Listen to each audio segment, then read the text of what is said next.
инфляции. Ауыл шаруашылығын қарқынды дамытуға қажетті жағдай жасау мемлекеттің міндеті. Сонымен қатар, ауыл аймақтарды кешенді түрде өркендету аса маңызды.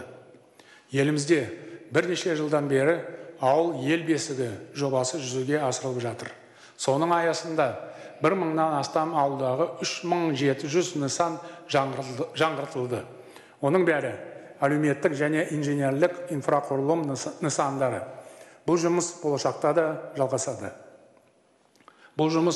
да жалғасады. Биыл тағы 1,5 мыңнан астам жобаға бюджеттен 143 миллиард теңге бөлінеді.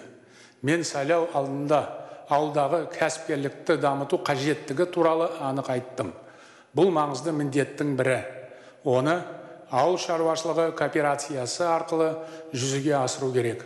Сол үшін ауыл аманаты жобасы қолға алынады. Ауыл тұрғындарына 5-7 жылға жылдық өсімі 2,5% болатын шағын несие беріледі. Ауыл шаруашылығы кооперативтері халыққа қызмет көрсету және өнім өткізу үшін құрылады.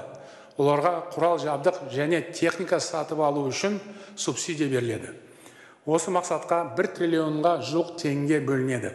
Ауыл ел бесігі, ауыл аманаты жобалары ауылды дамытуға арналған жаңа тұжырымдамаға арқау болуға тиіс. Топырақтың құнарын сақтап, оны жақсарту үшін жүйелі шаралар қабылдау қажет. Ауыл шаруашылығы жерлерін тиімді пайдалану үшін бақылауды күшейту маңызды. Өнім көлемін арттыруға және оны әртараптандыруға баса мән берген жөн. Ауыл шаруашылығы саласындағы реформаларға сапалы заңдар қажет. Бұл жұмысқа мәжілістен орын алған ауыл партиясы өз үлесін қосады деп сенемін.